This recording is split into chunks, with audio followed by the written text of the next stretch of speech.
ও আমার কলিজার যুবক, জিনলা না এখনো পর্যন্ত বুঝলা না তোমার আসল কে আর নকল কে রে বাবা। আজকে তুমি যার পিছনে ঘুরো তোমার জন্য কিন্তু সে কাঁদে না।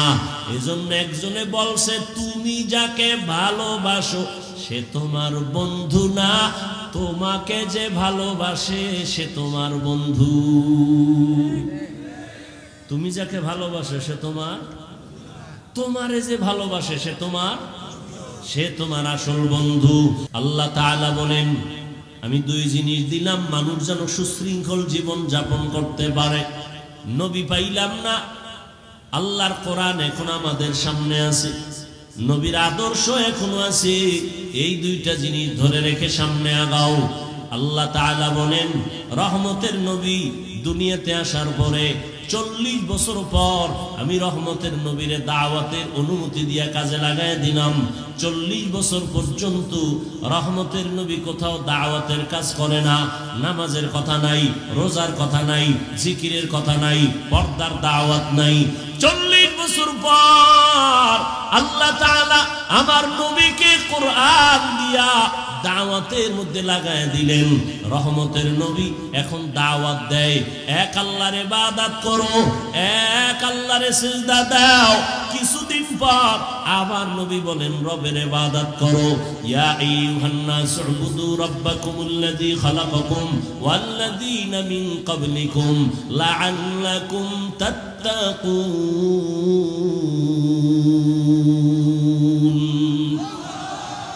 রবের ইবাদত করো।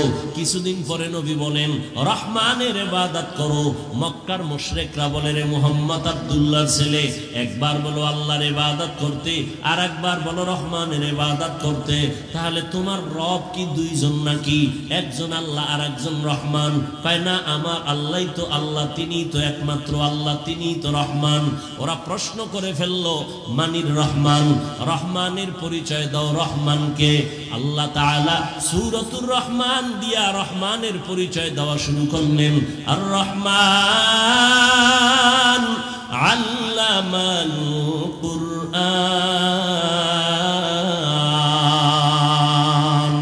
রহমান হলেন তিনি, কোরআন শিক্ষা দিলেন যিনি, খালাকাল ইনসান মানুষ সৃষ্টি করলেন যিনি।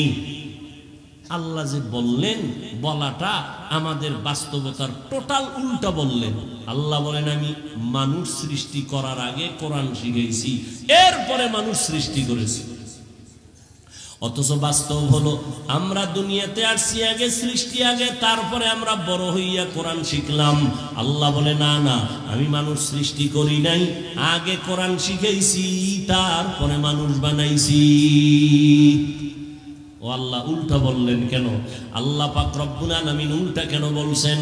মুফাসসিরিনে কেরাম বলেন আল্লাহর কথা উল্টা না বুঝার মধ্যে আমাদের দুর্বলতা আছে। ফিআলুল হাকিম লা ইয়াখলু আনিল হিকমাহ, হাকিমের কোনো কাজ হিকমত থেকে খালি না, জ্ঞানীদের কোনো কাজ জ্ঞান থেকে শূন্য না। ও দয়ার মালিক কেন উল্টা বললেন? আগে কোরআন শিখাইছেন তারপরে মানুষ বানাইছেন, অথচ আল্লাহ আগে আমাদের বানানোর পর এরপরে কোরআন শিখাইছেন। স্বয়ং রাসূলকেই তো 40 বছর পরে আল্লাহ কোরআন দিলেন, এর আগে কোরআন দেন নাই। আল্লাহ উল্টা কেন বললেন? মুফাসসিরিনে কেরাম তার জবাব লেখেন আল্লাহ তাআলার আদালতে যেই মানুষের কথা বলা হয়েছে ওই মানুষ আর তুমি আমি মানুষ এক না। আল্লাহ পাক যেই মানুষ এখানে ইঙ্গিত করেছেন সেই মানুষ আর আমরা মানুষ কিনা? কথা বলেন এক। এখানে সবাই আমরা মানুষ, কিন্তু সবাই প্রিয় মানুষ না। এখানে মসজিদ আছে, কার ঘর? বাইতুল মুকাররম মসজিদটা কার ঘর? দুনিয়ার জমিনে যতগুলো মসজিদ সব আমার আল্লাহর ঘর, তবে বাইতুল্লাহর মতো একটাও না। কি বাইতুল্লাহ কেমন? ইন্না আউওয়ালা বাইতিন উযিআ লিন-নাসি লাল্লাযী বিবাক্কাতা মুবারাকান ওয়া হুদা মুবারাকান ওয়া হুদান লিল আলামিন। العالمين জমিন আল্লাহ বানাইয়া প্রথম একটা ঘর আল্লাহ বানাইছেন বাইতুল্লাহ বাক্কা নগরীতে, আর আল্লাহ কিছুই বানান নাই। এটা এমন একটা ঘর যেই ঘরের দিকে শুধু তাকাইয়া থাকবা অনবরত আমলনামায় সওয়াব। আপনাকে এই মসজিদের দিকে তাকায় থাকলে সওয়াব, বাইতুল্লাহর দিকে তাকাইলে সওয়াব আছে না নাই? যতক্ষণ তাকায় থাকবে অনবরত সওয়াব। শুধু কি তাই, রহমতের নবী বলেন, এই হাজী সাহেব সফর করতে যদি যাও বাইতুল্লাহর দিকে যখন প্রথম তোমার নজর পড়বে, নজরটা পড়া মাত্র যদি দোয়া করো, যে কোনো দোয়া প্রথম নজরেই কবুল হয়ে যাবে। আতিনা ফি দারে দুনিয়া না হাসানান, আতিনা ফি দারে উকবানা হাসান, ইয়া গিয়াসাল মুস্তাগীসিন ইহদিনা লিফতিখারা বিল উলুমে ওয়াল গিনা। হর গড়ি দে নেকো তু তৈয়ার है जो न मांगे उससे तू बेजार है। তাহলে মসজিদ সব কার ঘর? সব সমান বলেন না কেন? ভালো করে বুঝো, আপনাদের এলাকায় কুকুর আছে না? এই মাখলুক গুলো কে বানাইছেন? সব আল্লাহর বানানো মাখলুক।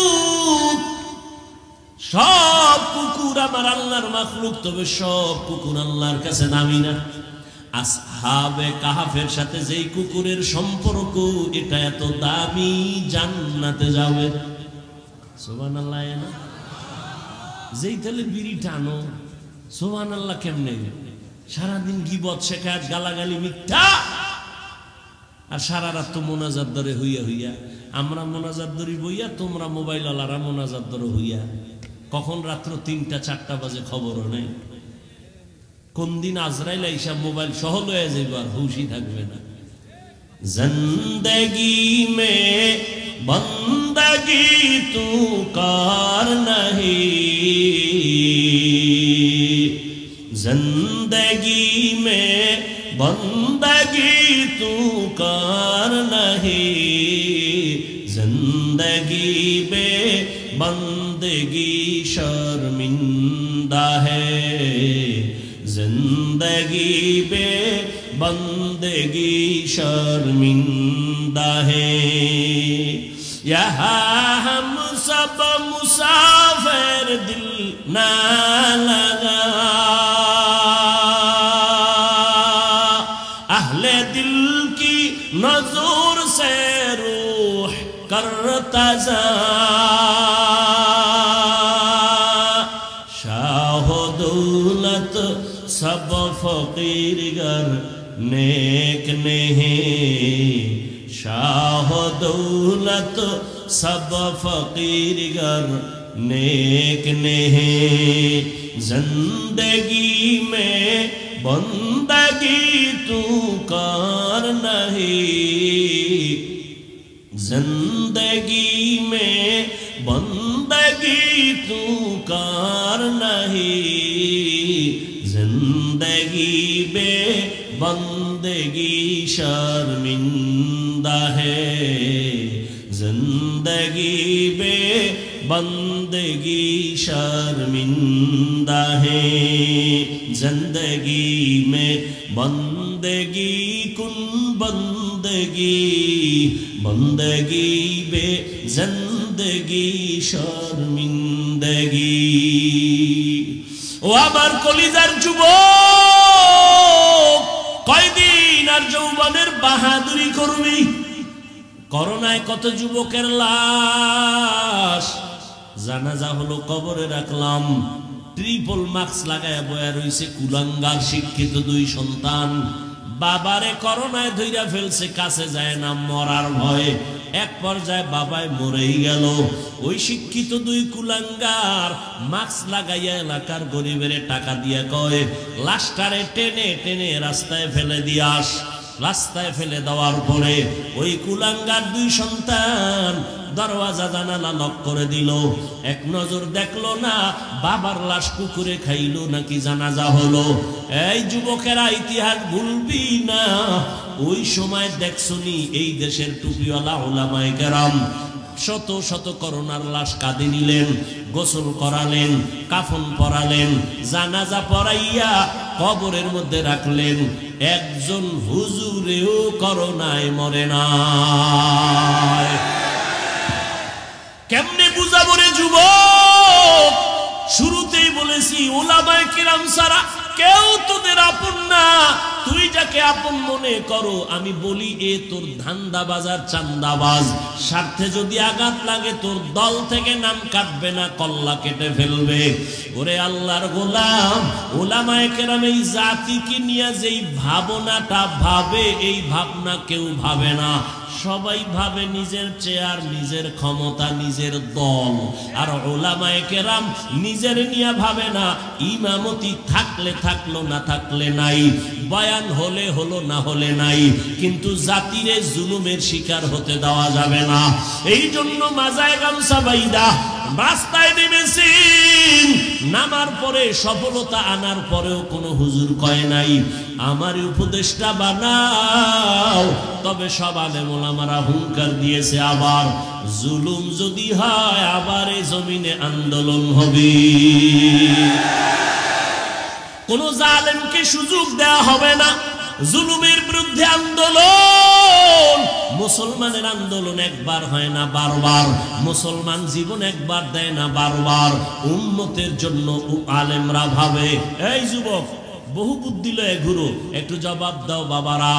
একটা সরকারি চাকরি করে এক ব্যক্তি বা বেসরকারি চাকরি করে, ডিউটি কয় ঘন্টা? আর তাড়াতাড়ি বলো।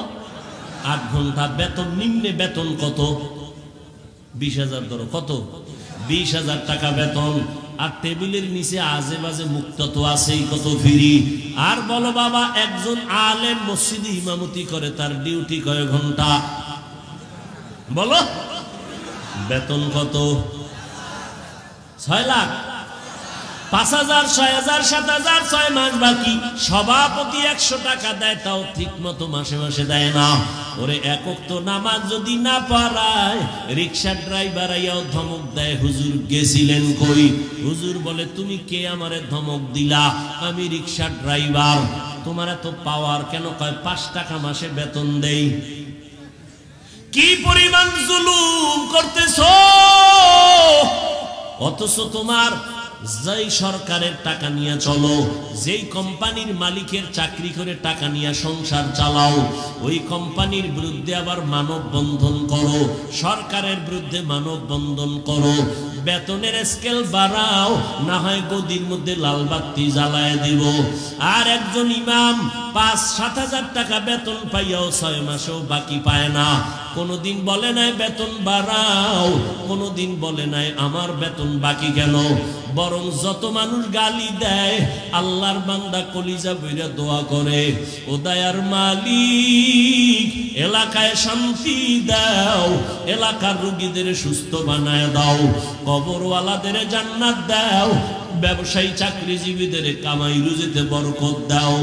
এরপরও যারা হুজুরের বিরুদ্ধে লেখো, তোর মতো কুলাঙ্গার এই জমিনে আর কেউ নাই। মেরা এজাজু করদন বেহিসাব, খলকে রাদাদন জওয়াবে বাসওয়াব, হক নাদারত দোস্তে খলকা জারে রানিস্তে ই খসলত একে দিনদারেরা।